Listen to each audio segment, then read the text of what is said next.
임마누엘에 대해서 살펴보는 귀한 시간입니다. 우리가 이번 12월 달 주제가 복음이라 그랬고 복음에 대한 시리즈가 계속 설교되어지는데 우리 대림절 첫 번째 주일은 제목이 뭐였죠? 예수님의 탄생 예언에 대해서 말씀을 했죠. 그리고 두 번째 주일인 지난 주일은 뭐였습니까? 죄를 담당하신 예수님에 대해서. 자, 오늘은 임마누엘, 다 이것이 연결이 됩니다. 다 연결해서 우리가 시리즈로, 그래서 이번 대림절을 통해서 이 복음에 대한 분명한, 복음의 핵심이 뭐예요? 바로 예수님이거든요. 예수 그리스도가 복음의 핵심이고 바로 복음을 한마디로 말하면 예수님이다, 이렇게 하면 되는 거예요. 그래서 예수님의 탄생이 구약시대부터 예언이 됐고 또 이 땅에 오셔서 죄를 짊어지셨고 그리고 이제 이 땅에 오셔서 지금은 우리와 함께 하시는 예수님이다. 다 이것이 다 연결이 되는 거예요. 예언부터 해가지고 탄생해서 그리고 십자가도 지셨고 그리고 함께 하시는, 함께 하기 위해서는 십자가 지시고 부활 성천하셔서 그리고 10일 만에 다시 이 땅에 오순절 성령 강림. 그래서 오늘 이 시대는 성령님께서 우리와 함께 계시고 있다 하는 겁니다. 삼위일체 하나님을 생각해 성부, 성자, 성령은 세 육격의 한 몸이다, 이렇게 우리는 믿고 있어요. 그렇게 해야만이 성경이 해석이 잘 되고 있다는 사실입니다. 그래서 오늘 임마누엘이라는 이런 제목을 가지고 예수님에 대해서 어떻게 설명하는가, 이 시간을 통해서 잘 들으시고 또 우리 마음에 또 복음의 이런 깊이를 더해가는 그런 시간이 되었으면 합니다. 자, 우리가 이 땅에 살아가면서 참 중요한 것이 뭐예요? 사람은 누구와 함께 하느냐? 참 이거 중요한 일입니다. 누구를 만나고 누구와 함께 하느냐에 따라서 그 삶의 미래가 달라질 수도 있기 때문에 너무나도 중요한 것이 바로 누구와 함께 하느냐, 이것이 중요한 일이라는 거죠. 자, 우리 자라나는 청소년들이 불량 친구를 만나게 된다면 어떻게 되겠어요? 그 불량 친구와 항상 나쁜 계획을 세우고 범죄를 저지르고 이런 길로 빠지게 되겠죠. 그러나 아주 좋은 친구를 만나게 된다면 그 인생은 희망적이고 미래지향적인 삶으로 펼쳐지게 될 줄로 믿습니다. 그래서 참 이 땅에 살아가면서 선택도 중요하고 또 만남도 중요한데, 미국의 22대, 24대 대통령이 누구인지 압니까? 클리버랜드. 그분의 이야기가, 그 친구와의 이야기가 너무나도 유명하죠. 이 두 청년이 과거에는 예수님 믿지 않고 도박장으로 가는 중이었어요. 그런데 교회 옆을 지나는데 죄의 싹슨 사망이요 하는 이 글자를 탁 전광판에 설교 제목으로 적어 놓은 겁니다. 자, 이것을 두 친구가 봤을 때 클리버랜드는 죄의식을 가지고 마음에 찔리고 이대로 해서는 안 되겠다 해서 그는 교회로 발걸음을 옮기게 됐고, 다른 한 친구는 계획대로 도박장으로 가게 되었어요. 자, 세월이 많이 흘렀습니다. 드디어 한 30년의 세월이 흘렀는데 감옥에 있는 한 친구가 신문을 보면서 우는 거예요. 신문 일면에 실린 기사가 그날 대통령에 취임한 미국 대통령 클리버랜드에 대한 그 기사가 크게 대문짝만하게 크게 있는 겁니다. 30년 전에 도박장으로 같이 가다가 그 친구는 교회로 간 친구, 교회 가서 하나님을 만나고 믿음으로 생활하면서 그 삶 가운데 믿음의 길을 걸어갔던 클리버랜드, 30년 후에는 미국의 대통령이 됐다는 겁니다. 그런데 그 다른 친구는 도박장으로 가서 계속 그 길로 빠졌던 그 친구는 30년 후에는 감옥에서 이 소식을 접하게 됐다 하는 사실이죠.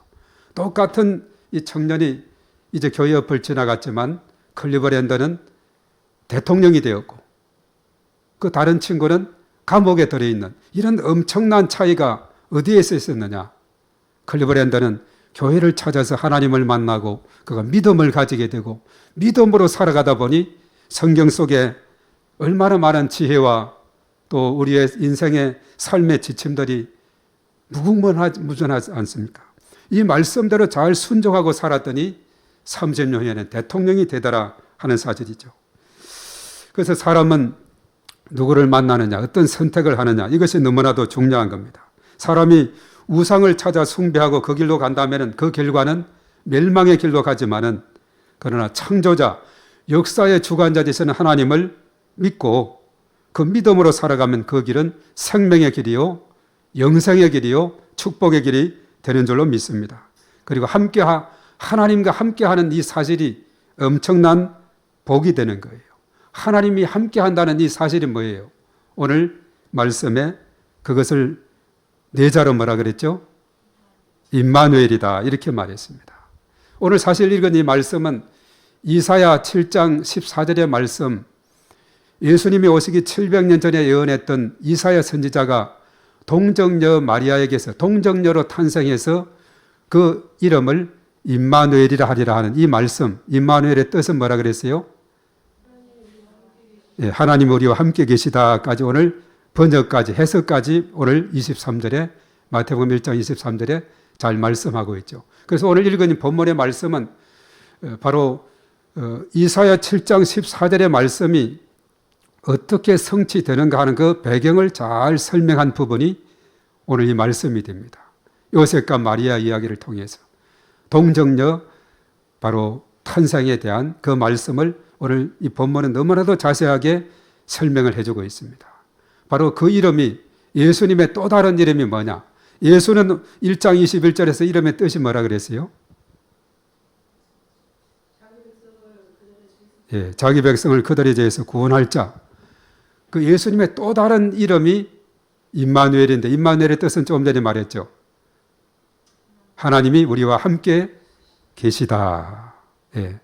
예수님은 자기 백성을 그들의 죄에서 구원할 자로 지난 주일에 죄를 담당하신 예수님이죠. 십자가 지심으로 이제 우리의 모든 죄를 해방시켜 주었어요. 씻어 주었습니다. 누구든지 예수님의 피공 의지하면은 영원한 생명을 얻고 죄 사함 받아 하나님의 자녀로서 하늘의 시민권을 가지게 된다는 거죠.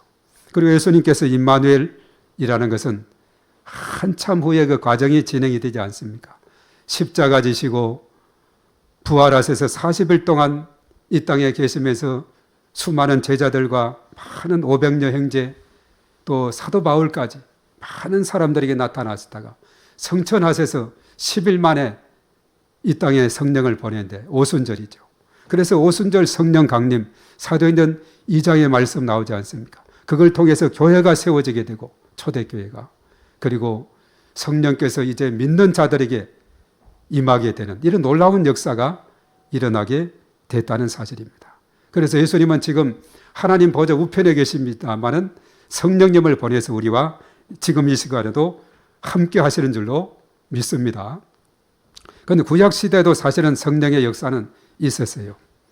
구약시대도 보면은 특별한 사람들에게 특정한 장소에서 제한적으로 성령의 역사가 있은 것을 우리가 보게 됩니다. 그래서 이 구약시대에 하나님과 동행한 사람들이 있었는데 그것에 대해서 우리가 특별히 그 창세기 말씀을 통해서 몇 사람을 살펴보도록 우선 하도록 하겠습니다. 하나님과 함께하는 삶이 형통함으로 이어지게 되더라는 겁니다. 그래서 하나님을 만나서 형통한 삶을 살았던 수많은 사람들이 성경에 소개되고 있는데 그 많은 사람들을 이 짧은 시간에 소개할 수는 없고 창세기에 나오는 세 사람만 소개하고 그리고 이 임마누엘이 오늘 우리 시대에 나와 어떤 연관이 있는가 이것을 우리가 살펴보면서 오늘 말씀을 마무리하고자 하는데요. 가장 먼저는 우리가 누구에 대한 이야기냐? 하나님과 동행한 사람이 있어요. 그 사람이 누구로 소개되고 있죠? 우리가 창세기 5장에 보면은 하나님과 동행한 에녹이라는 사람이 나오고 있습니다. 이 에녹은 창세기에서 아주 독특하고 신비로운 인물로 소개되고 있는데 그 핵심적인 대명사는 하나님과 동행한 사람이다. 하나님과 동행해서 죽음을 보지 않고 성천한 사람이다. 구약시대 또 한 사람이 떠 있어요. 누구죠? 예, 엘리야입니다. 에녹과 엘리야가 죽음을 보지 않고 성천한 사람으로 소개를 하고 있습니다. 그런데 사실 에녹에 대한 성경의 기록은 너무나도 짧게 되어 있어요. 그렇지만 에녹은 하나님과 동행함으로 인해서 그의 삶에 엄청난 복이 있은 것을 우리가 보게 됩니다. 그래서 에녹을 보면은 그는 아담의 7대 손이고 이 세상에서 가장 오랫동안 사는 사람이 있는데 그 사람이 누구죠? 이름이 누구죠? 네자인데 머두셀라 몇 살 살았어요? 969세를 살았는데 이 사람을 낳은 사람이 그 아버지가 누구라고요? 에녹입니다. 에녹이에요. 그리고 노아의 정조부가 되는 분입니다. 자, 오늘 첫 번째 볼까요? 창세기 5장 21절 우리 24절까지를 한번 봅니다. 자, 에녹에 대한 소개를 아주 간단하게 하고 있어요. 다 같이 시작. 에녹은 65세에 머드셀라를 낳았고 머드셀라를 낳은 후 300년을 하나님과 동행하며 자녀들을 낳았으며 그는 365세를 살았더라. 에녹이 하나님과 동행하더니 하나님이 그를 데려가심으로 세상에 있지 아니하였더라. 에녹에 대한 소개가 딱 4절로 1, 2, 3, 4 아주 짧게 이렇게 소개하는데 여기에 많은 것을 이야기하고 있죠. 가장 오래 사는 머두셀라를 낳았고 그리고 머두셀라를 낳았을 때 몇 살이라 그랬어요? 65세에 낳았고 그리고 하나님과 동행을 했는데 몇 년 동안 동행했다 그랬어요? 300년. 우리도 3년이 길다 그러는데 30년도 길다 그러는데 300년이나 하나님과 동행하면서 자녀를 낳았는데 그 자녀들을 다 기록했다면 성경이 너무나도 두꺼워졌겠죠. 이야기로 끝나고 있어요. 그리고 그가 살은 연수가 몇 살까지입니까? 1년 365세. 365세를 살았다. 그러면서 이제 마지막 24절에 그랬죠. 그가 하나님과 동행하더니 그냥 데려가셨다. 그냥 죽음을 보지 않고 성천하셨다. 이것이 바로 에녹에 대한 소개인 것을 우리가 보게 됩니다. 그래서 오늘 이 말씀을 보면서 이렇게 300년 동안이나 오랫동안 동행할 수 있었던 그 근거는 어디에서 찾을 수가 있을까? 바로 에녹이 하나님과 마음이 통하고 일치했기 때문에 가능한 줄로 믿습니다. 하나님과 의견이 다르고 마음이 달랐다면 어떻게 그렇게 오랫동안 동행할 수 있겠어요? 오늘날도 보면 친구들 같이 있다가도 막 헤어지기도 하고 이렇게 하지 않습니까? 그 오랫동안 가지 못할 300년을 하나님과 동행했다는 것은 그런 변함없는 하나님과의 친밀한 관계, 이것이 지속이 됐다. 기나긴 세월이지 않습니까? 그래서 하나님과 끊임없이 대화, 기도를 하며 또 하나님과 늘 친밀함을 가진 그 기간이 장장 300년이나 된다. 그리고 사실은 이제 그가 창세기는 없지만은 히브리서 11장 5절 6절의 말씀에 에녹의 그 믿음에 대해서 평가하고 해석한 부분이 나와요. 자, 이것도 한번 볼까요? 히브리서 11장 5절 봅니다. 다 같이 읽습니다. 시작. 믿음으로 에녹은 죽음을 보지 않고 옮겨졌으니 하나님이 그를 옮기셨으므로 다시 보이지 아니하는지라.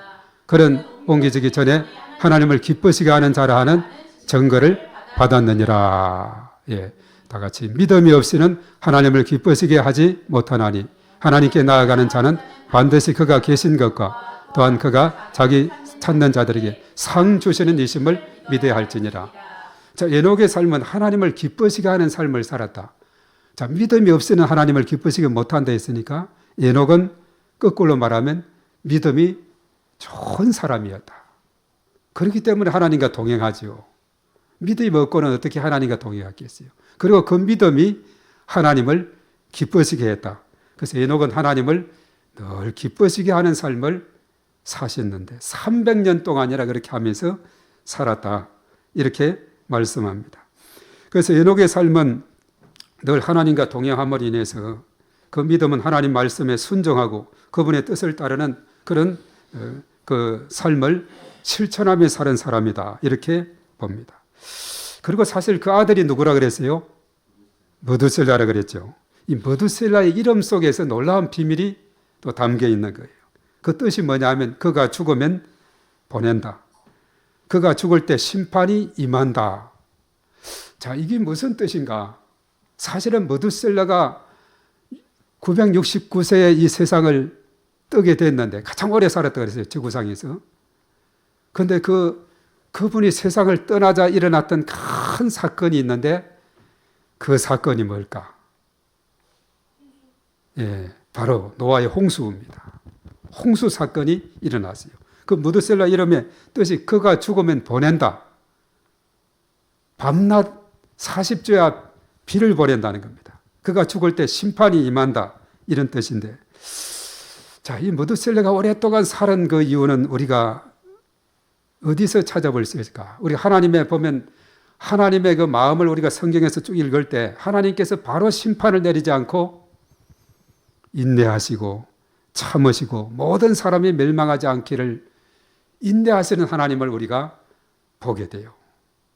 그런 모습들이 많이 나타나게 되죠. 지난번에 니느웨의 성 같은 경우도 정말 저 백성들이 악이 하늘에 치닫게 되고 바로 멸망을 심판을 할 수도 있는데 요나를 보내서 저 땅을 복음을 통해서 회개하도록 해라. 요나는 처음은 도망갔지만 두 번째는 가서 억지로 전했는데 막 의외로 모든 백성과 임금들이 회개하니까 하나님이 용서해 주었죠. 뜻을 돌이키자 용서를 해 주었죠. 이렇게 에스겔서도 33장에 이런 말씀에 보면 그렇습니다.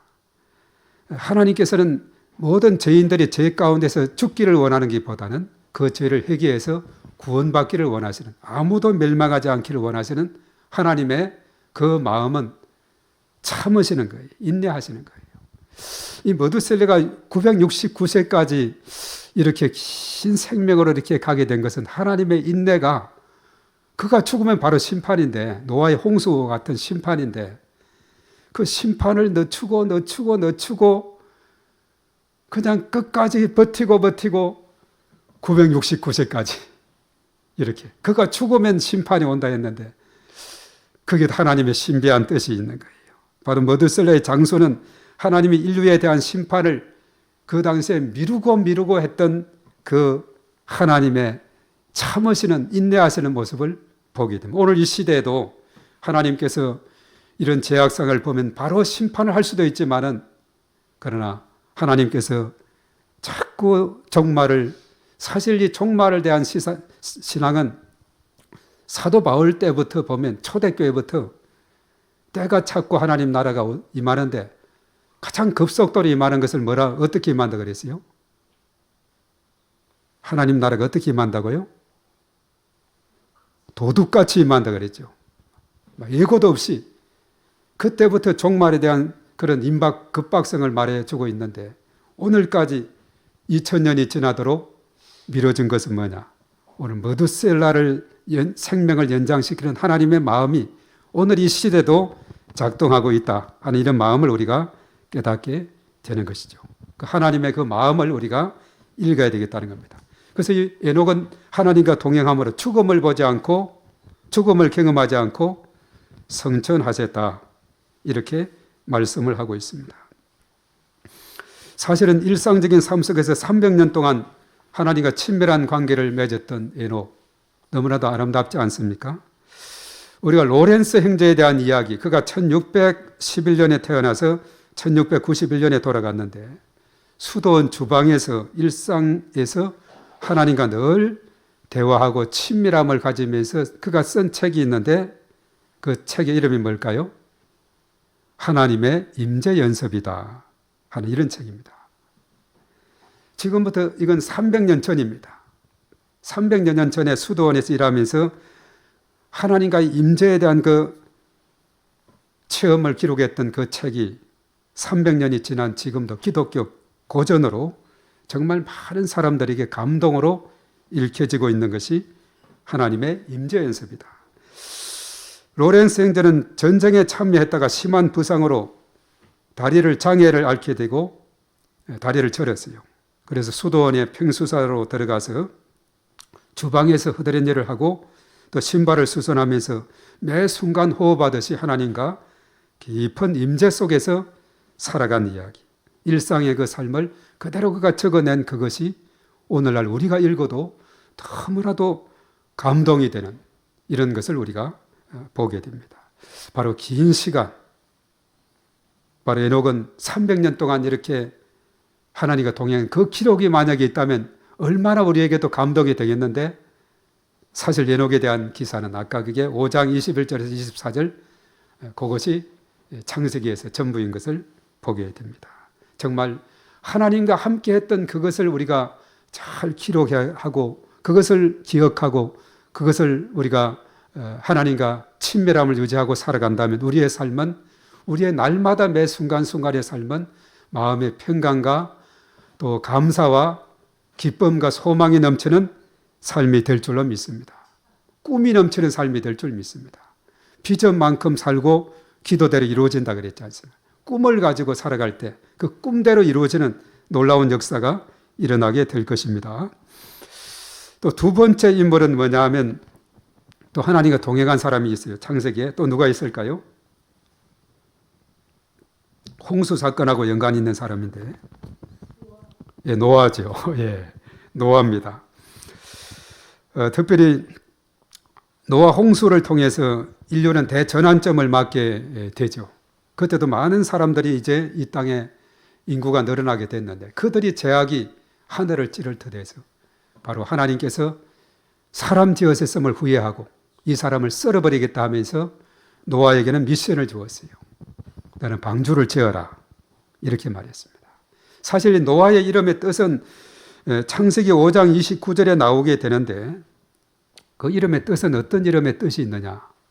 자, 우리 창세기 5장 29절도 다 같이 봅니다. 시작. 이름을 노아라 하여 이르되 여호와께서 땅을 저주하심으로 수고롭게 일하는 우리들이 이 아들이 아니하리라 하였더라. 우리를 이 아들이 아니한다, 위로한다 하는 이런 뜻이 우리 마음속에, 위로한다, 아니함을 준다 하는 이런 마음이 그런 뜻이 노아에게 있습니다. 노아 이름을 생각하면 우리가 그 이름 뜻대로 안위함을 받고 위로함을 받는 그런 삶이 돼야 되겠다는 거죠. 우리가 지난 1년 지금 여기까지 오늘 12월 둘째 주까지 지나왔습니다. 얼마 전에 그 기도 제목 우리 이경희 권사님 적어 올린 그 기도 제목에 볼 때 그렇대요. 지난 1년 동안 쭉 살아오면서 가정에서나 또 교회에서나 일터에서나 이렇게 때로는 사람들과 부딪히면서 때로는 상처를 받기도 하고 마음이 아파하는 그런 경우도 있을 것이다. 그러나 이 해를 지나가면서 다 이제 털어버리고 우리가 그 상처를 아물게 하고 위로를 받고 우리 마음속에 참 평화를 갖는 이런 것이 참 중요합니다. 우리가 사람이 이 땅에 살아가다 보면은 여러 가지 부딪히면서 먼 사람하고는 상관이 없어요.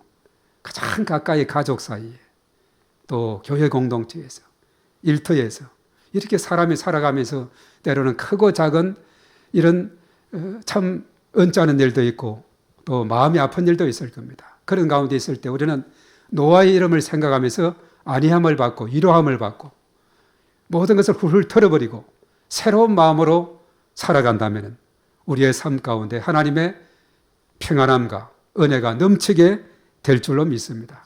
노아를 생각할 때마다 또 그런 생각이 나는 거예요. 우리가 지난 1년 여기까지 오면서 열심히 달려왔습니다. 정말 수고들 많이 했어요. 하나님께서 우리의 수고를 다 헤아려 보실 줄로 믿습니다. 하나님께서 상급으로 채워주실 줄로 믿습니다. 자, 이 노아를 통해서 하나님께서는 행하고자 하는 그 일이 뭔가?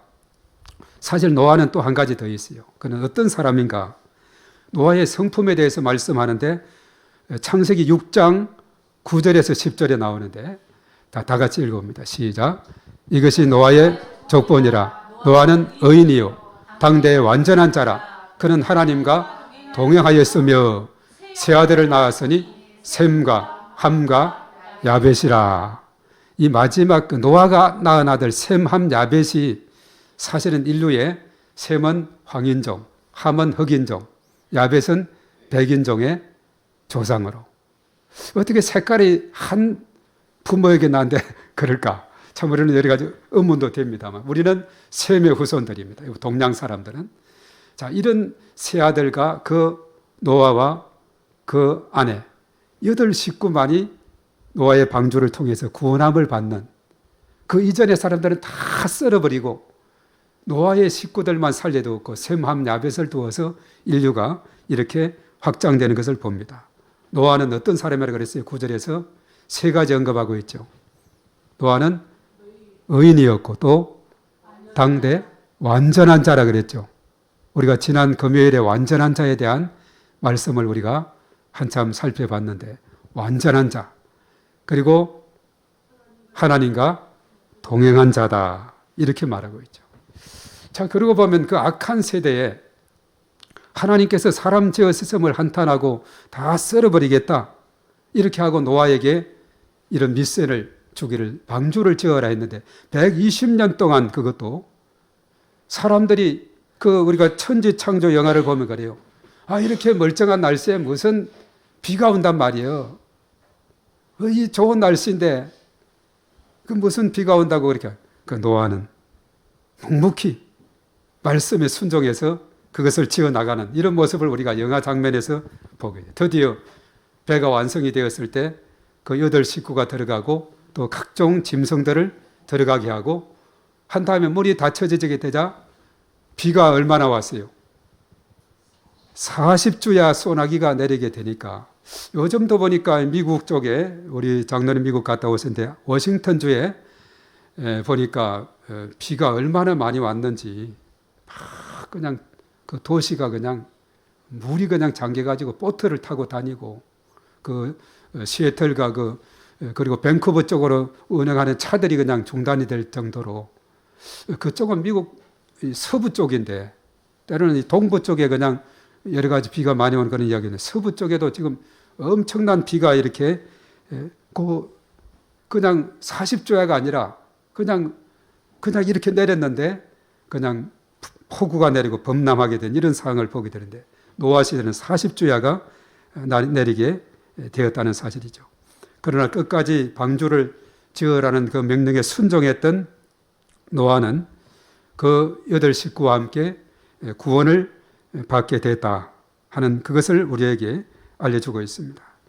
그리고 사실은 이제 그 가정이 구원을 받고 노아가 방주에서 이제 나와서 가장 먼저 한 것이 있는데, 그것이 뭐냐 하면 하나님께 제단을 쌓고 번제를 드렸다. 창세기 8장 20절에 그렇게 말씀했어요. 가장 먼저 하나님 앞에 예배를 드렸다는 겁니다.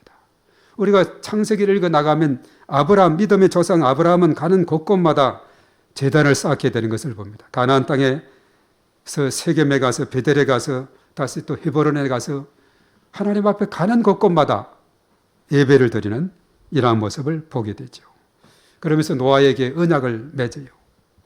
다시는 홍수로 이 땅을 멸하지 않겠다.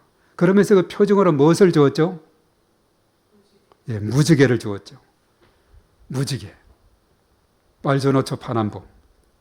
이 아름다운 이 무지개 색깔이, 이 동성애들이 그것을 가져가 가지고 유럽 같은 데 보면은 관공서나 은행 같은 데도 무지개 깃발을 이렇게 달아놓은, 덴마크라든가 이런 데 보니까 막 이렇게 달아놨어요. 동성애 축제를 하는 그 기간에 막 온통 무지개 색깔로 이렇게 하는데, 그 좋은 것을 왜 그렇게 가져갔는지. 새하늘과 새 땅도 보면은 사실 그래요. 좋은 이름인데 저 신천지라는 거가 가가지고 아주 또 그렇게 혐오스럽게 이렇게 생각하는 그런 경향이 있는데, 무지개 언약을 통해서 다시는 홍수를 멸하지 않겠다. 그래서 앞으로는 물의 심판이 아니라 불의 심판이 되는 유황불. 우리가 요즘 요한계시록을 읽어 나가는데 19장, 20장에 이제 보면은 활활 타는 유황불, 불못에 막 악한 자들, 마귀들 막 집어넣는 이런 내용들이 나오고 있죠. 마지막 때는 물 심판이 아니라 불 심판에 대해 성경은 기록하고 있는데, 이것이 바로 노아 시대에 다시는 홍수로 지구를 모든 생물을 멸하지 않겠다. 이렇게 약속으로 무지개 언약을 세우게 된 것을 우리가 보게 됩니다. 자, 노아는 단순한 옛날 이야기 속 인물이 아니라 세상과 심판과 구원이라는 중대한 구속적인 의미를 지닌 인물이다 하는 겁니다. 그에게 믿음 그리고 순종 이것을 우리에게 알려주고 있고 그것이 결과적으로 구원의 길로 그 과정을 인도했다 하는 것입니다. 그래서 사실 신약 성경에서 보면 세례가 구원의 예표인 것을 우리가 보게 되죠. 그래서 이 노아를 통해서 그 당시 막 물이 내리고 이런 그 가운데서도 구원함을 받은 그것에 대해서 언급을 하고 있어요. 믿음의 삶, 순종하며 나아가는 삶, 구원의 삶이 참으로 하나님과 동행하는 노아의 그런 믿음을 통해서 이루어지게 됐다. 이것을 우리에게 알려주고 있습니다. 그리고는 마지막으로 우리가 너무나도 잘 아는 창세기 37장에서 50장까지 나오는 요셉에 대한 이야기죠. 정말 요셉은 하나님께서 정말 특별히 그의 삶을 축복해 주셨는데 그것이 다름 아니라 여호와께서 요셉과 함께 하셨다는 이런 표현들을 계속하고 있습니다. 그러면서 그가 형통한 자가 되었다. 자, 이런 내용들이 쭉 반복이 되고 있음을 보게 되는데 특별히 하나님께서는 요셉에게 꿈을 통해서 그의 미래를 계시해 주은 겁니다. 다른 형제들의 단이 요셉의 단을 향해 절하되이다. 해와 달과 그리고 11별이 요셉에게 절하되이다. 자, 그러니까 그 형들은 아주 기분 나빠했어요. 우리가 너에게 엎드려 너를 섬긴다는 말인가? 이렇게 했지만은 그러나 쭉 나중에 결과적으로 보면은 그런 상황이 오게 되는 그 배경과 그 과정을 쭉 50장까지 잘 설명하는 것을 보게 되죠. 그래서 요셉의 삶에서 우리가 발견할 것은 뭐냐 하면 어떠한 고난 속에서도 그는 하나님과 함께하는 동행하는 삶을 살았다. 이것을 우리가 알아야 됩니다. 형의 미움을 받고 아버지 심부름을 갖다가 노예로 팔려가는 이런 불쌍한 신세가 됐는데 노예로 가서도 또 누명을 쓰고 감옥에 들어가서도 하나님이 그와 함께하는 삶을 살았어요. 그래서 여호와께서 요셉과 함께 하심으로 그가 형통한 자가 되어 이것이 계속해서 반복이 되고 있는 것을 보게 됩니다. 자, 그러므로 인해서 결과적으로 그가 하나님이 함께 하다 보니 이제 감옥에서 만난 술 맡은 관원장의 꿈을 잘 해석해서 그가 다시 복직을 하고 그때 복직하러 가는 사이에 제발 나 좀 생각해 달라고. 나는 특별한 죄가 없는데 억울하게 갇혔다고. 좀 임금님에게 좀 이야기하라고. 까마득하게 잊었는데 2년이 지난 다음에 하나님의 시간표죠. 바로가 꿈을 꾸었을 때 애굽의 점술가들 용하다는 사람 다 불렀지만 해석할 수 없는 거예요. 그때 요셉은 하나님이 주신 지혜로 잘 해석한 줄로 믿습니다. 하나님이 지혜를 주니까 다른 애굽의 모든 점술가들 뛰어난 사람들 다 불러 모았지만 전혀 해석할 수 없는 그 꿈을 요셉이 해석을 하게 되니 그 해석이 뭐였습니까? 바로 깡마른 7 소가 살진 7소를 잡아먹고 그리고 또 깡마른 이삭이 7 무수한 것을 다 삼키더라. 그래서 하나님이 주신 지혜는 그것을 통해서 물론 이제 풍성한 살진 7소가 있었고 또 아주 무성한 그 잎사귀 열매가 있었지만은 나중에 와서 깡 마른 것 7이 와서 잡아먹더라. 이렇게 한 것을 가지고 이제 하나님께서 지혜를 주었는데 바로 이것은 이 땅에 2번 꾼 것은 분명히 하나님이 행하시겠다는 것이고 이것은 7년 동안 풍년이 이 땅에 들고 그리고 그 다음에 7년 흉년이 들게 될 것입니다. 풍년 7년 때 흥청망청하지 말고 창고를 자꾸 넓혀서 그 곡식을 잘 모아두면은 그 다음 7년 흉년이 문제가 없을 것입니다. 바로 왕이 듣고는 무릎을 치는 거예요. 왕의 신하들도 머리가 시원한 거예요. 들으니까. 됐다. 바로 왕은 그대가 바로 이 일을 맡아서 하게. 감옥에서 죄수의 몸으로 있던 요셉이가 수직으로 상승해서 국무총리가 되는, 이제 제수복을 벗고 세마포옷을 입게 되는 이런 놀라운 영광을 차지하게 됐지 않습니까? 하나님과 함께하게 되니까 그의 인생은 고난이 온다 할지라도 문제가 되지 않아요. 고난 속에서 하나님과 동행하니까 불평 대신에 감사가 있고 언제나 기쁜 거예요. 그래서 하나님이 특별한 지혜를 주어서 하나님의 때에 그를 높여주셨습니다. 이렇게 높임을 받게 된 것은 어디 있느냐? 형들에게 원수를 갖게 한 것이었습니까? 아니죠. 우리가 창세기 50장 20절을 한번 보겠습니다. 요셉의 인생 해석학을 보는 거예요. 다 같이 시작. 당신들은 나를 해하려 하였으나 하나님은 그것을 선으로 바꾸사 오늘과 같이 많은 백성의 생명을 구원하게 하시려 하셨나니. 21절. 당신들은 두려워하지 마소서 내가 당신들과 당신들의 자녀를 기르리이다 하고 그를 간곡한 말로 위로하였더라. 형들이 그 아버지 야곱을 장사 치르고 나서는 이제 아버지 그늘에서 그래도 눈치 보면서 잘 살아왔는데 야곱이가 돌아가시고 장사 치르고 와서는 이제 거짓으로 말해요. 아버지가 그랬는데 형들을 잘 좀 대해주라고 했다. 이렇게 했다는 거예요. 요셉은 다 그거 상관없이 제 마음은 이미 다 용서했습니다. 45장에서도 언급했지 않습니까? 하나님께서 나를 먼저 이곳으로 보냈습니다.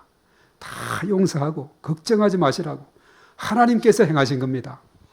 용서하고 그리고 화해하고 축복의 통로로 그 모든 식구들을 다 애굽의 그 나일강 하류 곧센 땅 기름진 땅으로 다 초청해서 그 가뭄의 때 어려운 때를 잘 보내게 되는데 70명을 초청했는데 400년이 지나는 동안에 출애굽할 때는 장정만 60만이 되고 어린아이 여인까지 합치면 적어도 200만이 넘는 많은 숫자가 거기에서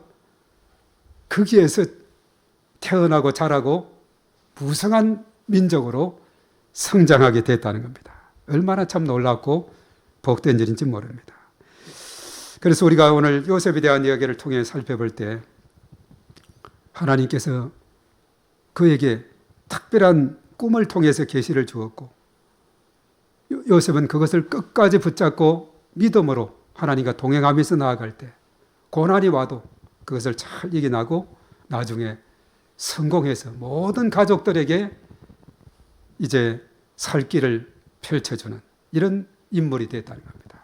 과거에는 그렇지 않습니까? 우리 동네도 어려운 시대에 구남매가 있었는데 첫째 딸이 미군하고 결혼해가지고 온 식구를 다 미국으로 초청을 다 해서 미국 가다 살아요.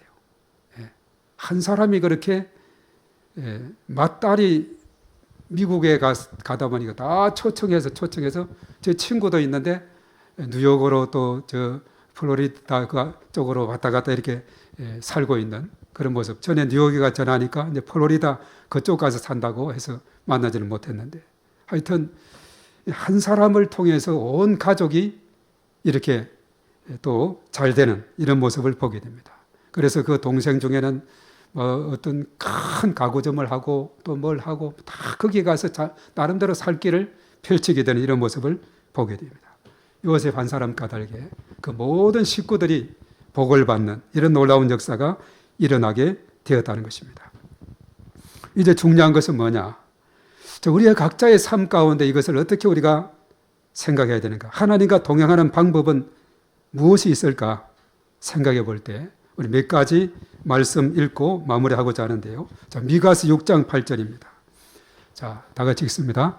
사람아 주께서 선한 것이 무엇임을 내게 보이신나니 여호와께서 내게 구하시는 것은 오직 정의를 행하며 인자를 사랑하며 겸손하게 네 하나님과 함께 행하는 것이 아니냐. 하나님께서 우리에게 구하는 것에 집중해야 됩니다.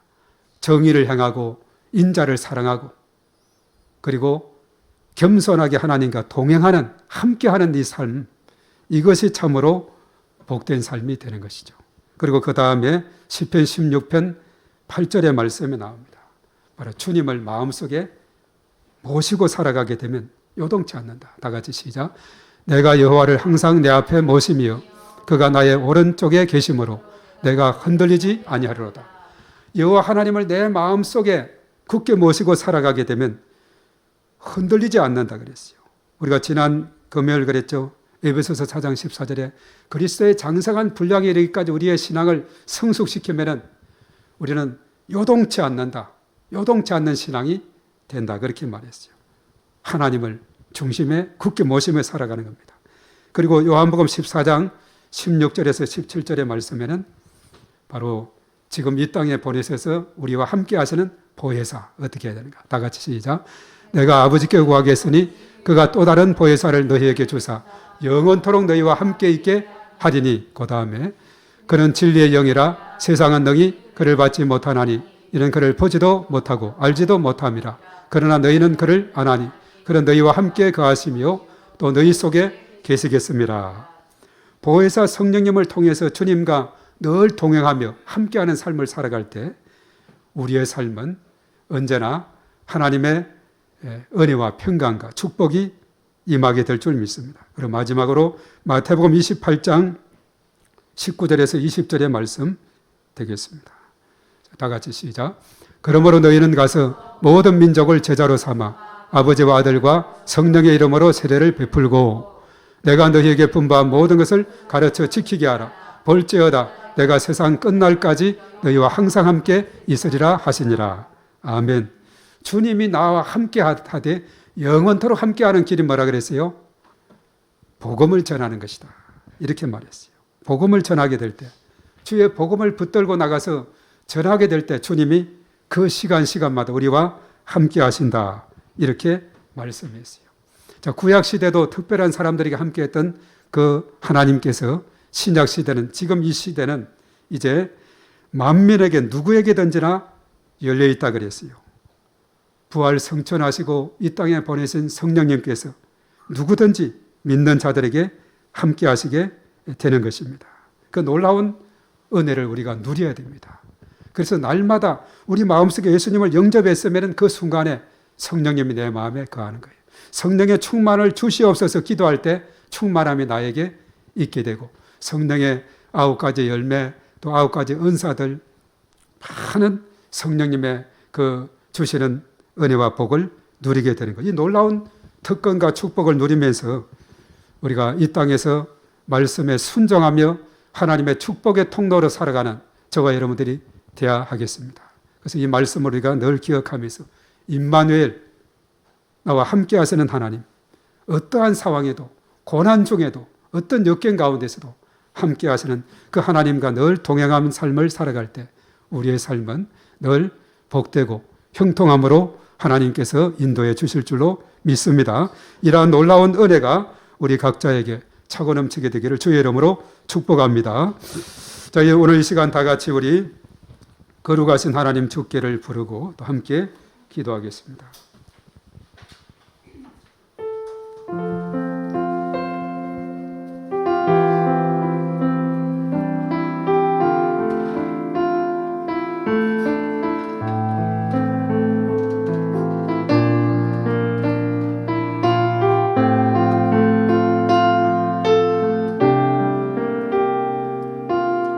거룩하신 하나님, 거룩하신 하나님 주께 감사드리세. 날 위해 이 땅에 오신 독생자 예수 나의 마음과 뜻 다해 주를 사랑합니다. 날 위해 이 땅에 날 위해 이 땅에 오신 독생자 예수 독생자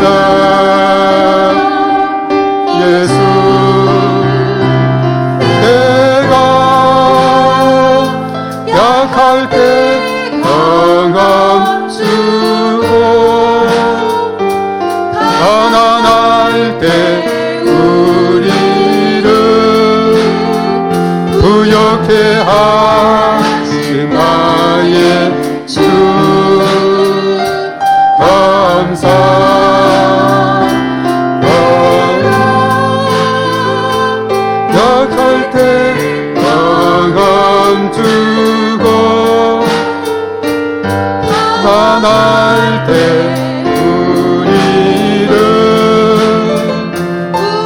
함께 하신 나의 주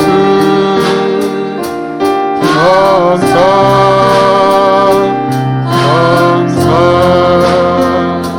아멘.